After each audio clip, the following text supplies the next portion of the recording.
Paper was like gold in medieval times.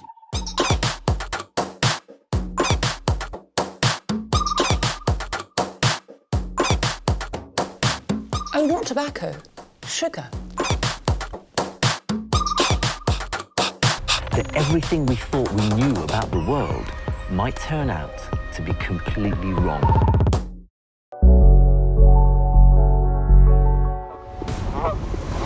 An enormous freight train is out of control, tearing through the Canadian Rockies. The crew does nothing to slow the train's terrifying speed. Jack, are you there?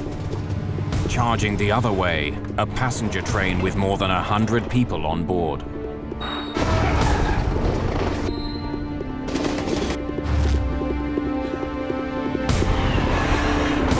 Front end, Jack, come in.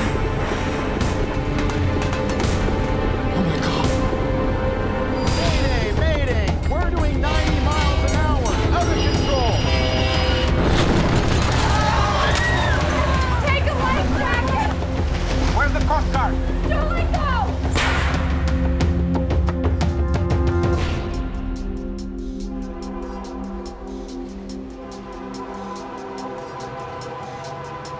It's one of the most spectacular train rides in the world.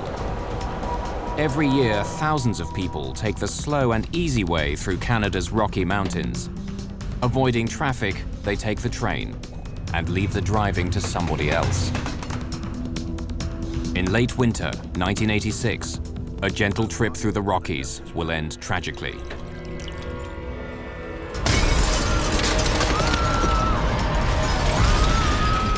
It was like a mini atom bomb. And all of a sudden it ignited. Woof!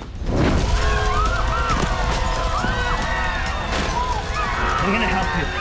I can hear the women screaming, you know, to save her baby.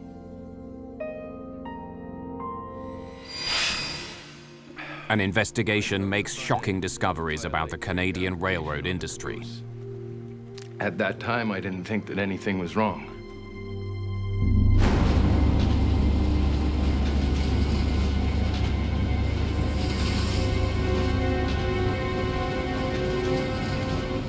February the 8th, 1986. Spectacular northern lights dance across the sky over Edson, Alberta in Western Canada.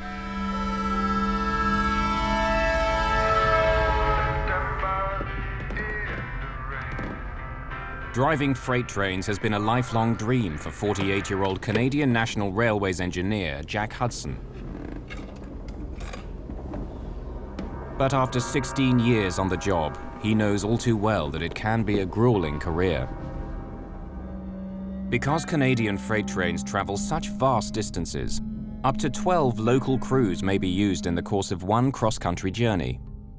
Hudson works a mountainous stretch of track through Alberta, running between his hometown of Jasper and Edson to the east.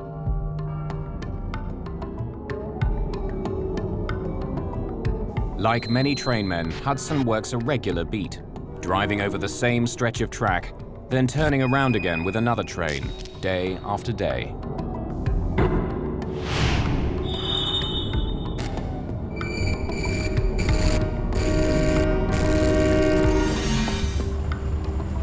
At around 11 p.m. last night, Hudson got off the freight train from Jasper and spent the night here in the company bunkhouse at Edson. Now he's up again after just 3.5 hours of sleep, ready to return to Jasper.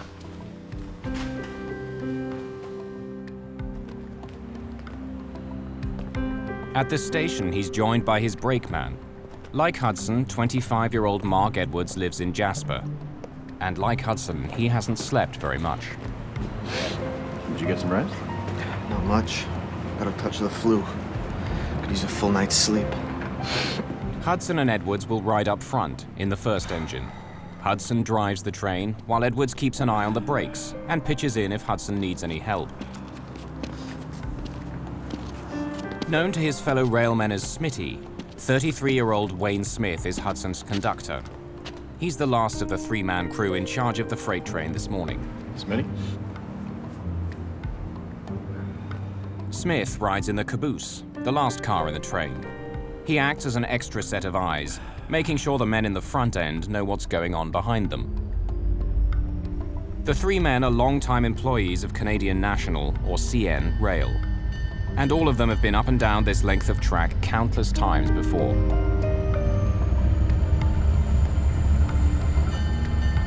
The train they're riding today is enormous. CN train 413 is just under 2 kilometers long. The cars are filled with a collection of grain, metal pipes, and chemicals. It tips the scales at more than 11 million kilos. As the freighter rolls into Edson, it slows to a crawl, but doesn't stop. Getting it started again would take time, and the crew wants their trip to begin as soon as possible. Hudson and Edwards take the train on the fly, boarding it as it rolls slowly along. According to CN Rail's Code of Conduct, this is illegal, but it's something crews do routinely.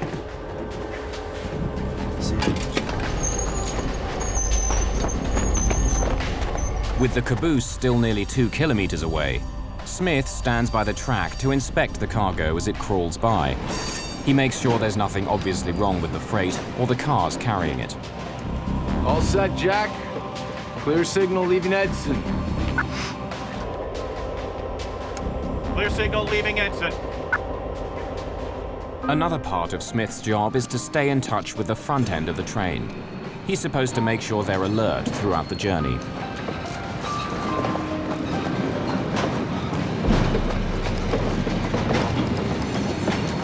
Now, with the caboose pulling alongside the platform, Smith climbs aboard.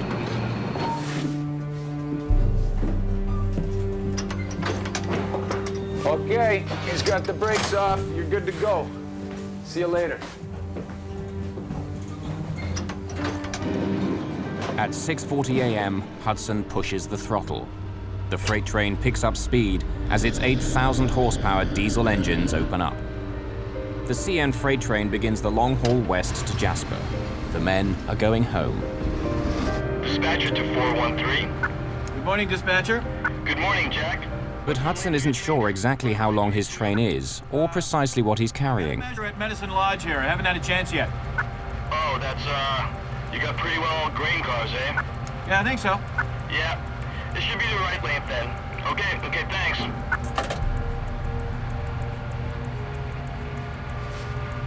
As 413 roars west, a Via passenger train speeds east on the same track.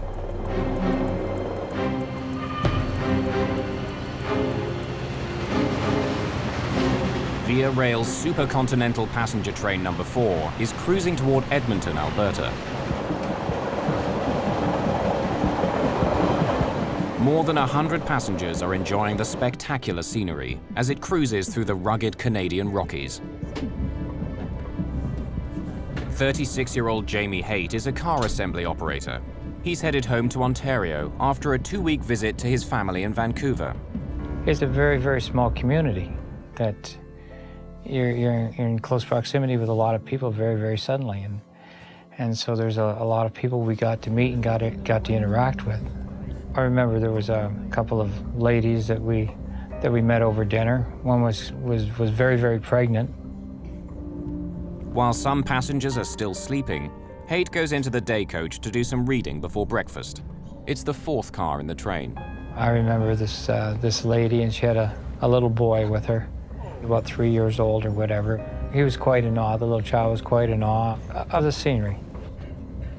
So I sat down in it and I lifted the shade a little bit so I could get some of the daylight coming in, and I started to read a pocket novel.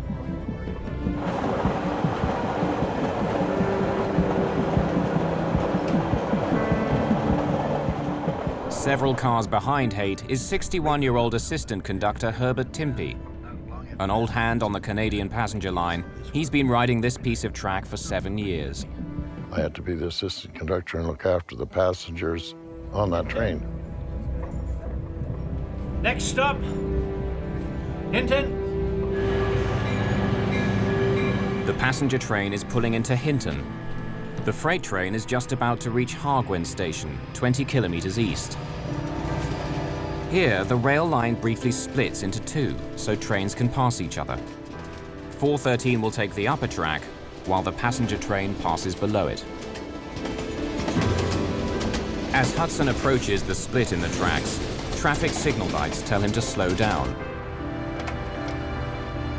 Smitty, we've got an approach limited signal at Hardwin. Next station, Dalehurst, over. Head end to 413, approach limited at Hardwin. Next station, Dalehurst, out. These are the last words these men will ever exchange. A dispatcher in Edmonton sets a switch, and 413 is forced onto the upper track.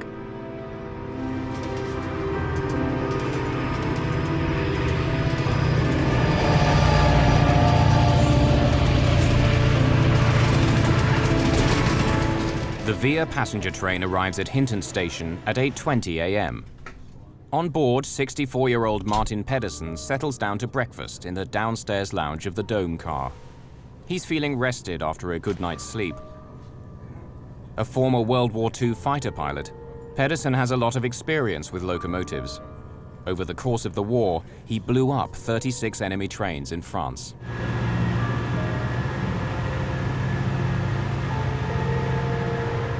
The night before, Pedersen swapped war stories with another veteran he met on board. 61-year-old Kenneth Cuttle is a former Royal Marine. It was February. I was going to Edmonton to look for another job.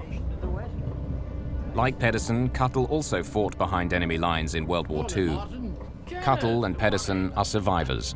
Let's go upstairs to the Dome car, have a look around, see what's happening. The train was pretty comfortable, you know, not many people on board.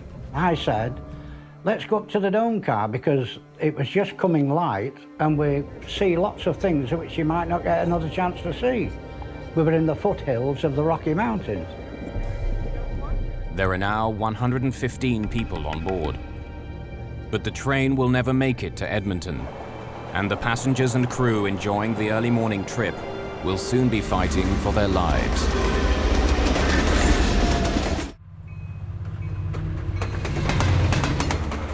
It's a clear, sunny morning on board a passenger train in Western Canada. Breakfast is being served as the train rolls east through the Canadian Rockies. Just 15 kilometers away, an 11 million kilo freight train, CN 413, rumbles down the track towards it. With diesel engines still pounding at full throttle, it's pulling 113 rail cars of grain and hazardous material. From the outside, everything looks normal. But what's going on inside the lead engine of 413 is about to become one of the greatest mysteries in Canadian railroad history.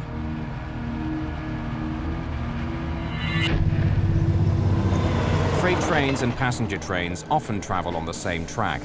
For short sections, the track splits, so trains heading in opposite directions can pass safely. Today, 413 is on the upper branch. Signals tell the freight train to slow, then stop completely. The signals will only turn green again once the passenger train has passed safely by below. Then the freight train can rejoin the main line.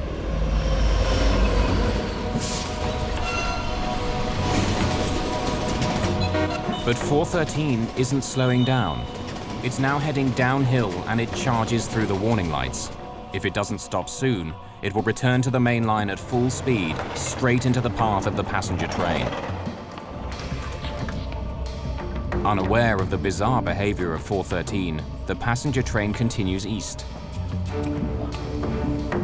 Martin Pedersen gets his breakfast. Hi.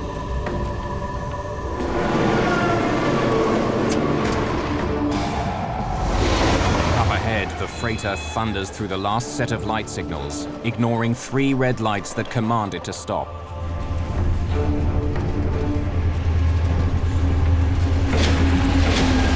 It slams back onto the main line. It's traveling 95 kilometers an hour and weighs more than 11 million kilos. And still it doesn't slow down.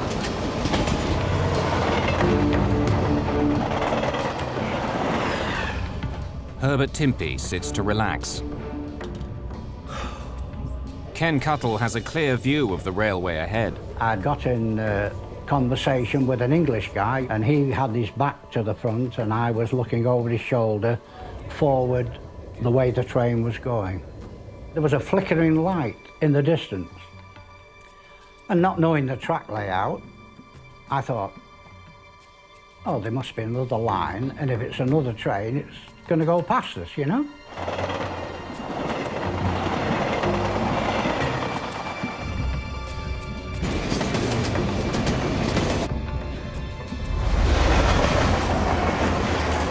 Just as I was reading the pocket novel, one of the girls from the partier group happened to just walk past me.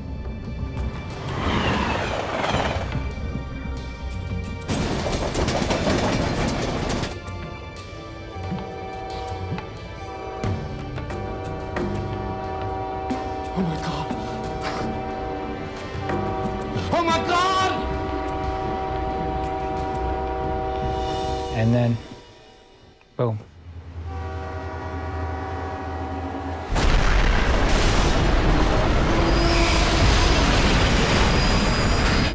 The trains collide like two charging rams at a combined speed of nearly 200 kilometers per hour.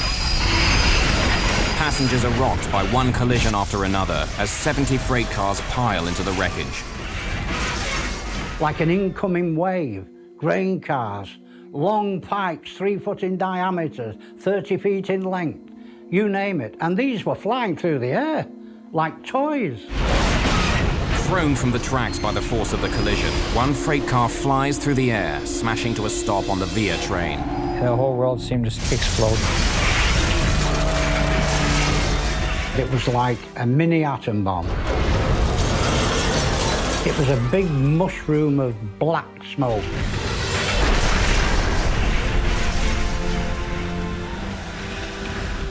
Then, everything was dark. They could no longer breathe because everything was filled with smoke. Oh, I'm gonna die. And the third thing that happened was I just resigned myself to that.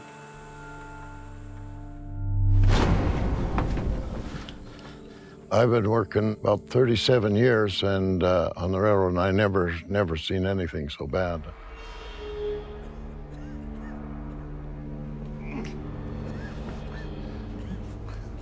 The wave of metal, grain cars, stopped just where the dome car was.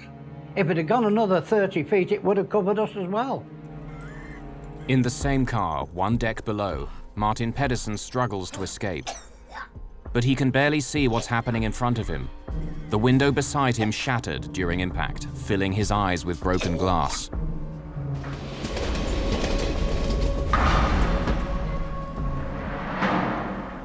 Almost 2 kilometers behind the engine, the caboose of train 413 finally lurches to a stop. Conductor Wayne Smith sees a ball of fire glowing in the distance, but he has no idea how bad the situation is. Front end 413. I think we're in the bush or we're derailed. There is a big explosion up here, and we have chemicals on the train, so stay away from it. Stay away from the dangerous goods. But all Smith gets in reply is an ominous silence. Passengers continue to struggle to escape the mangled wreck of their train as the smoke thickens. I was trained well in the Royal Marines to survive and to act spontaneously. There was a window at the back of the dome car, and it was all cracked, and I just jumped up on the seat, smashed my head through the glass roof, and shouted, "Come on, let's get out."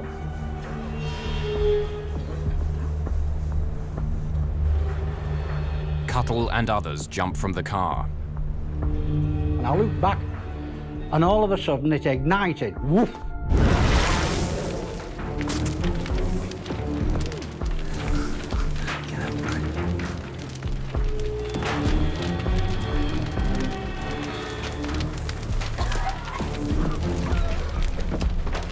Down below in the lounge car, Martin Pedersen also manages to escape.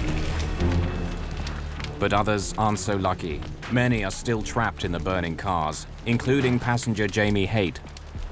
the roof of the coach had been crunched down. I mean, I'd lost my glasses. I couldn't see, I couldn't breathe. And here it was the porter that had been behind the snack bar, had opened up this exit way, and he had vamoosed out through it, and I took off out behind it too.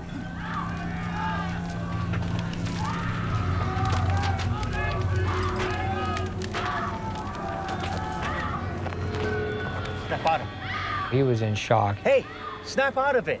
Hey, buddy, pull it together here. You know, there's people in here and we got to do something about it, but...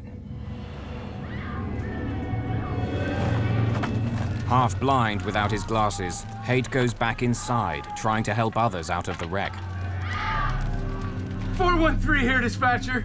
Back in the caboose, Smith is talking to the freight train's dispatcher, some 285 kilometers away in Edmonton. Everything in the air. We're gonna get a doctor out here and some ambulance. Herb Timpey, the assistant conductor on the passenger train, can hear the conversation on his radio and breaks in. Passenger coaches all over the ditch. I'm getting an ambulance. And there's a whole bunch of cars on fire. You get that, dispatcher? We need the fire department here very badly. Some coaches are trapped with passengers inside. They're burning. I don't think the engineers lived through this one. It's a real mess. Okay, that's right on the switch at Dalehurst, eh? Yes, I'm gonna walk up there and see if I can be of any assistance. What was the signal at Dalehurst when your head end called it? Pardon me? What was that signal on that signal at Dalehurst? Well, I was calling him for the signal at Dalehurst quite a few times, but I kept calling him and there was no answer. Well, it should have been red on the panel. Well, he must have ran it then, dispatcher, because I could not get a hold of him. I tried and I tried. Okay, all right.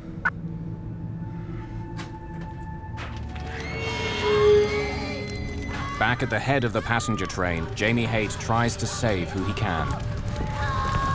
Are you okay? I'm gonna help you. Haight can hear the screams of men and women trapped in the flames. And I can hear the women that I had dinner with the night before screaming, you know, to save her baby. Haight was not able to save the mother and her child. They're out of reach under debris. That was difficult. People who were trapped and couldn't get out, screaming like you've never heard. One guy knew that his wife was trapped and he went back in and died with her.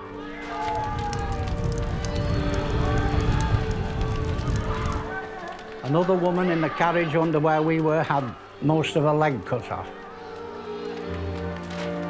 James Haight courageously decides to go back inside. The fire is a scorching 660 degrees, but Haight tries to save one more life. But there was a chap right in front of me there,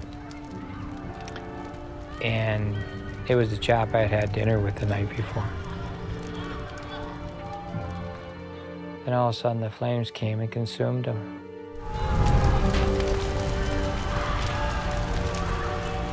He just sat up and rubbed his head, and because there's nothing more we could do for him. Anybody in front of me in that coach was dead. For whatever the reasons, it wasn't my time to go then, for whatever the reasons. Wayne Smith is devastated. He can't reach his two friends at the front of the freight train, and he can't understand what happened to cause such an enormous disaster.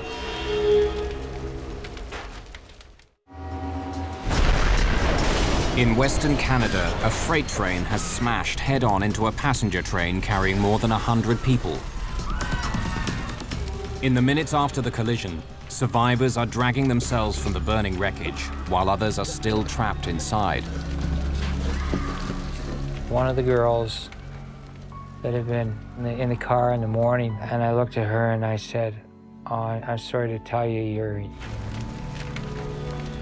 He had no choice but to tell her what happened to her friend in the train. Your friend was in the car here.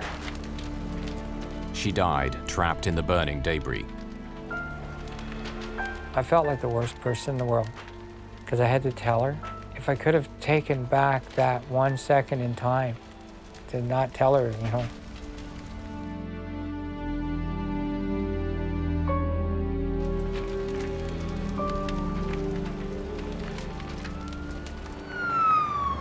Royal Canadian Mounted Police Constable Mark Linnell is one of the first to arrive on the scene. I was told there was a train derailment, not a train crash. I mean, there's a double whammy. The RCMP officer came. He could hardly speak. His mouth dropped open, and he said, "I can't believe what I'm witnessing." It's a horrifying scene. Pictures taken shortly after the crash show utter devastation. I mean, I was just flabbergasted. I just couldn't believe it. And instant. That's quite the thing to see.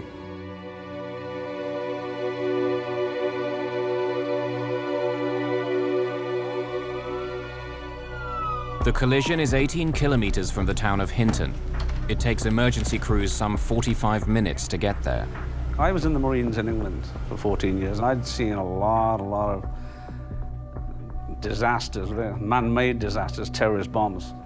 And I thought I'd seen it all. There was a lot of blunt force trauma, of course, flying glass, burns. And then I saw what appeared to be two bodies in the restaurant car hugging each other. So we found out later that was a man and wife. And this was one heck of a shock. As Linnell is escorting survivors away from the site, he sees a lone man with a radio coming down the track. How's the front end doing? What's your name? Smith is about to learn that his colleagues aboard his train are dead. Like, what happened? Like, did they make contact with the... We're still under investigation, and there's not a lot I can tell you right now. Okay, so they still might be... I mean... I'm really sorry. He'd be distraught and shaken, and his train is wrecked, and all these people dead.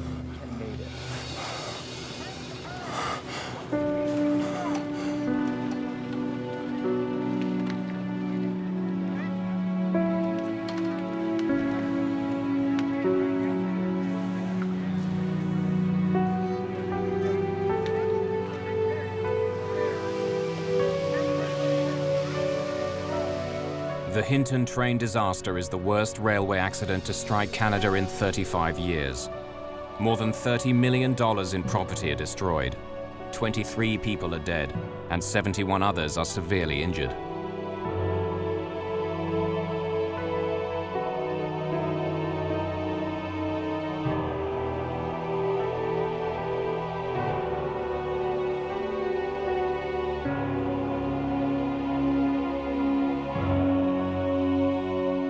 Wayne Smith is the only surviving crew member of the CN train, the only man who may be able to explain how an 11 million kilo freighter plowed headfirst into an oncoming passenger train. What he knows could be critical to unraveling the cause of the disaster. 2 days after the collision, the Alberta government establishes an official commission of inquiry, and the Honourable Mr. Justice René P. Foisy leads the investigation. Judge Foisy is a justice of the Alberta Court of Appeal.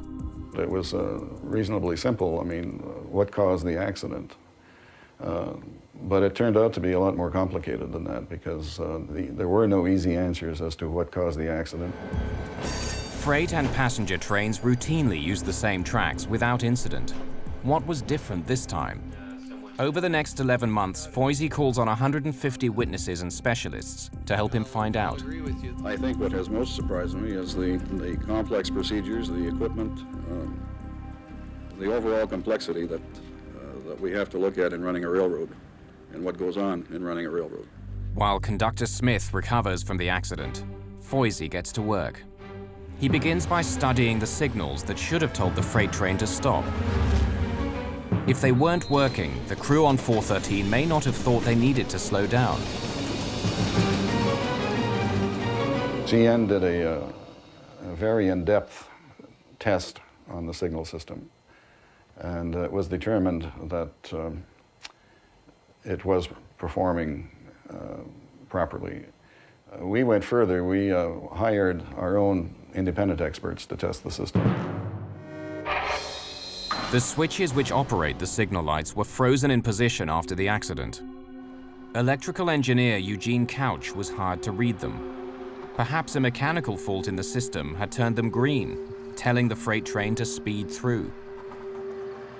A fault does not give a positive green light to any situation. So if there was a fault in any control part of the system, it would have forced everything to go to red, which meant the passenger train would have stopped and would have forced the freight train to stop.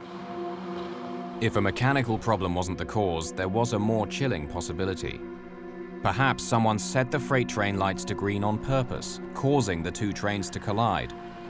Couch dismissed that idea too. To do that would mean that somebody would have to actually go there and really maliciously, change things. And there was no sign of any tampering on any mechanisms. Basically, our conclusion, we felt that the system was sound and was safe. Foisey believes the lights were red, but the freight train ignored them. Perhaps another mechanical fault was behind the crash. Well, I was calling him for the signal at Dalehurst Court. In his statement after the crash, conductor Wayne Smith told Royal Canadian Mounted Police officers that something was wrong with his radio that morning. Because I could not get a hold of him. I tried and I tried. Maybe the front of the train was having mechanical problems, but they weren't able to get in contact with Smith. Joseph Hebert examines the portable radios the crew used. The first test was with the radio that was on the train that was in the accident at Hinton. The radio performed to specification. But even if the radios themselves were working, there could be another problem. Many CN employees claim there are places along the tracks where radio communication is impossible, so-called dead spots. And it's not a dead spot that's there 365 days out of the year. The possibility was also examined and dismissed. Sometimes you can't. Some radios are stronger, some are weaker. The second test done as far as communications between the locomotive and the caboose was done with the same type of radio as was used at the time the accident took place. A field test with that type of radio had satisfactory performance. The evidence was pretty clear, and we concluded that there were no dead spots. One other possible explanation is examined. Natural phenomena, like the northern lights, can also affect radio performance. Get a measure and medicine line. Northern lights can build up very high currents and communications lines. Anything even hooked up to a radio could pick it up. My determination of it was that they were not a factor. If the signals were red and the radios were working, why had the train crashed? Foisey examines an ingenious piece of technology, the hotbox detector. Sitting beside the track, hotboxes monitor the temperature of a train's wheels and axles. They also record the speed of trains as they roar by. When Foisey and his advisors examine the hotbox data, they make a telling discovery. When the front of the freight train passed the hotbox detector just after Hargwin, it was traveling a little over 60 kilometers an hour. But by the time the caboose passed it, the train was going more than 74 kilometers an hour. Despite the signals telling it to slow down, the train was speeding up. For the last 5 miles, we were able to determine that the freight train was going at least 59 miles an hour, perhaps as high as 60 or 61. There were no brake applications before the crash as well. The crew let the train travel too fast. They did not heed signals to stop, and they never applied the brakes. It all points to a train that was out of control. Why there were no brake applications is difficult to understand. Oh my God!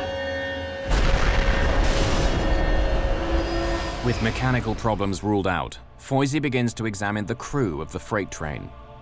Perhaps there's something about engineer Jack Hudson, who was in charge of the train, that could explain what happened that day. As Foisey begins sifting through Hudson's medical records and interviewing his family, he makes a disturbing discovery. A train collision in Western Canada has killed 23 people. Another 71 are injured. The man leading the inquiry into the disaster has ruled out mechanical problems. Judge Renee Foisey now takes a closer look at Jack Hudson, the 16-year veteran who was driving the freight train. When Foisey and the commission review Hudson's medical files, they're shocked by what they discover. Mr. Hudson was a man who was sick. He was an alcoholic. He had high blood pressure, which was problematic. He had diabetes. He had a pancreatic attack the summer before this accident. He had to wear a colostomy for a number of months. Foisey wonders if this long list of illnesses could somehow have led to the train crash. The engineer, Jack Hudson, had been killed outright in the crash and had severe injuries. So we couldn't determine whether there'd been a catastrophic medical event, whether he'd had a heart attack, for example, or a stroke, which had incapacitated him. But we were able to do toxicology, and there was no alcohol or drugs present. He did have a lot of health problems, and he had some problems at home.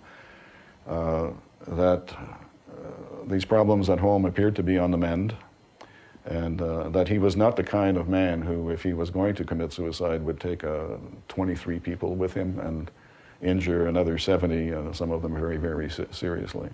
So we discounted that possibility of a suicide. If it wasn't suicide, if Hudson did have a stroke or heart attack at the controls, why didn't his brakeman, Mark Edwards, take any action? Investigators come up with one plausible answer. Did you get some rest? Not much. Got a touch of the flu. Could use a full night's sleep. Perhaps Edwards had been asleep on the job. Dr. Alison Smiley is an expert on sleep and fatigue. Jack Hudson, he had at the very most, before he went on duty that day, 3.5 hours of sleep. And that is if he slept from the last moment somebody saw him till the moment somebody next saw him again, 3.5 hours. Brakeman said he had a touch of the flu and he'd had 5 hours sleep the night before. Wayne Smith similarly had insufficient sleep, about 5 hours before the collision. As the freight train passed the signals telling it to stop, the entire crew may have been fast asleep. You could work at any time of the day. So one day you might start at 4 o'clock in the morning, the next day you start at 2 in the afternoon. Their hours were so erratic, they were continually in a jet lag state because their physiology was never sort of fully adjusted to any particular working hours. When it comes to staying alert, train engineers face many challenges, including long rides up and down the same stretch of track. The tracks going by one after the other, it's a very soporific situation to work in, and easy to see how somebody, no matter how motivated, could fall asleep. At the time, trains were equipped with safety devices that would automatically stop a train if the engine man died or fell asleep, the so-called dead man's pedal. Basically, the engineer is supposed to keep his foot on the pedal, and while his foot is on the pedal, the train won't stop. If that pedal isn't depressed, then it will, after a number of seconds, give a warning, which is quite audible. And if nothing happens, then it will stop the train. But Foisey discovers that for many trainmen, disabling the dead man's pedal is standard practice. One of the excuses that was given by the engineers is that to go long distances, having to keep your foot on that pedal was very uncomfortable. And so that they would sometimes put something on the pedal, a lunchbox or something heavy enough to keep it depressed so that they could stretch their legs. Unfortunately, what was happening, this pedal was being depressed for long, long periods of time. But even if Edwards and Hudson had fallen asleep at the front of the train, and the dead man's pedal was rigged, conductor Wayne Smith at the back could still have prevented the disaster. Almost 2 months into the Foisey inquiry, Smith takes the stand. Doctors had kept him from testifying earlier, saying he was too traumatized by the accident. Now, for the first time, investigators will hear Smith reconstruct events on board his train in the moments leading up to the disaster. I was sitting looking out the back of the train from my desk when we passed mileboard 169. That's the landmark that I used to initiate a call to the engineer to ask for the display at the Dalehurst approach signal. Head end to 413. What indication do you have at the Dalehurst approach signal 1703? Over. The front end of the train is supposed to respond, letting Smith know that they've seen the signal lights telling them to slow down. Head of 413. Can you hear me? Over. I probably called him 3 or 4 times. I didn't get a response on my gray radio. There was something wrong with it. What's the indication at signal 1703? Over. It's a surprising piece of testimony. Foisey already knows the radios were working fine. When Smith is asked how fast he thought the train was going before the collision, Foisey gets another surprise. I felt the front end give a light brake application on the caboose. Coming around the curve, I felt we were doing a track speed of about 50 miles an hour or less. But according to the hotbox detectors, the train was traveling almost 16 kilometers an hour over track speed, and there was never any application of the brakes. I went to my red radio, and I tried to get a hold of him on it. Jack, how's the Dalehurst approach signal 1703? I was calling him on channel 1 3 or 4 times, and there was no answer, so I tried to get a hold of him on different channels. But once again, Smith's testimony doesn't add up. Foisey has heard from other trainmen who were monitoring their radios in the area that day. No one heard Smith call.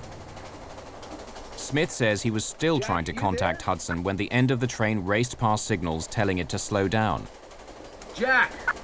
As an experienced trainman, Smith knows that the next set of lights will likely be a triple red, telling the train to stop. He was getting no answer, and the train wasn't slowing down. An emergency brake cord was in easy reach, but Smith never pulled it. Jack, are you there? With Hudson mysteriously silent, Smith says he does nothing but continue to call the front end. Front end, Jack, come in.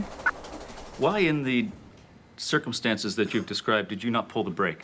I felt the engineer had the train under control. I felt he, in fact, was doing what was necessary to control the train at that point. I never felt at any point in time that I should pull the emergency brake. At that time, I didn't think that anything was wrong. That's the point I make, Mr. Smith, that when there's a problem with the radio, you've been trained over the years to observe the signals. And it would have been the last thing I would have done. He didn't pull the brake, he didn't pull the air because he felt that it hadn't reached that point. Basically, that was his evidence, and I had a lot of difficulty with that because if that point hadn't been reached, when was it going to be reached, if ever? Smith's contradictory testimony is complete. Judge Foisey is now ready to close his case and lay the blame on those responsible for the disaster.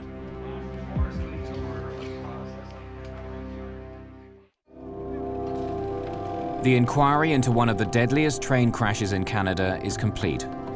23 people were killed when a freight train crashed head-on into a passenger train near Hinton, Alberta.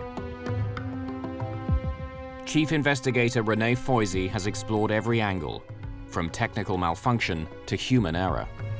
He's now ready to deliver his report on what went wrong that day. In his 205-page report, Foisey parcels out the blame, naming all the key offenders. Foisey writes that the train's engineer, Jack Hudson, failed to observe and obey light signals, commanding him to stop his train before it entered the single track. If Hudson was unable to do his job, brakeman Mark Edwards failed to intervene. He also ignored the light signals and didn't brake the train before it entered the single track. Conductor Wayne Smith was guilty too. He had failed to follow operating rules and pull the emergency brake when he couldn't contact the two men at the front of the train. In a statement to police, he had even suggested that he thought they were sleeping. Said that my head end was asleep.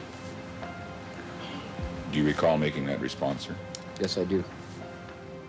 With so many contradictions in his testimony, Foisey rules that the conductor's evidence is unreliable.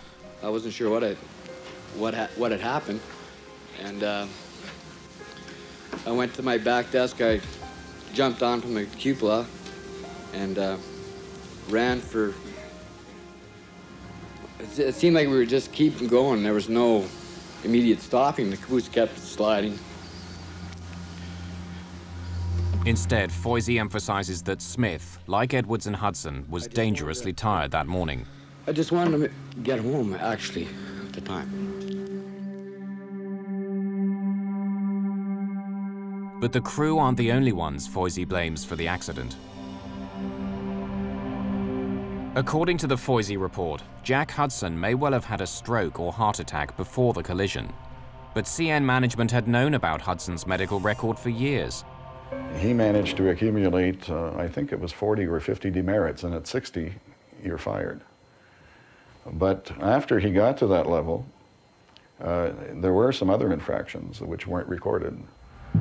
Foisey also calls attention to the rules that were routinely ignored, such as rigging the dead man's pedal and taking the train on the fly. The conclusion we came to is that there was a lot to be desired on the part of CN. And that, yes, there was certainly some laxness and some complacency when it came to these areas. I'll get a measure at Medicine Lodge here. I haven't had a chance yet. Oh, that's, you got pretty well grain cars, eh? Yeah, I think so. There is a lesson to be learned here. It's that when you have rules, you obey the rules and you enforce the rules. If it becomes too much of a fraternity and of a buddy-buddy system, it gets lax, and problems occur, and this tragedy was one of them. Foisey demands that CN improve its safety equipment, recommending that all trains be equipped with reset safety control technology. These systems are much more complicated than a dead man's pedal. If constant attention is not paid to the train, alarms sound and the train eventually shuts down. It's equipment which has proved valuable several times since the disaster. There was a study done with CN 10 years after this accident. They found something like 90% of the train engineers saying that they had been woken by the alerting device at least once. In response to Foisey's report, CN Rail creates one of the most sophisticated fatigue countermeasures programs in the world. Trainmen are no longer on call 7 days a week, 24 hours a day. Napping is no longer frowned upon. Rest houses have been created and improved, and locomotive cabs made more comfortable.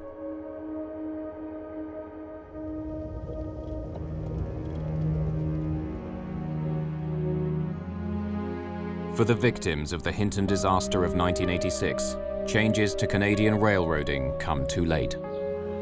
I still remember the people that were killed in the accident and good friends I had on the railroad. And that's really, it does bother me. It's 20 years nearly. And I'm still going strong.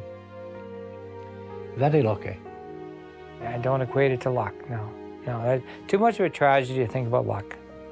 There's too much hurt that happened inside of me. It took me quite a while to rebuild my sanity again. I got over it fairly quickly and got on with their life.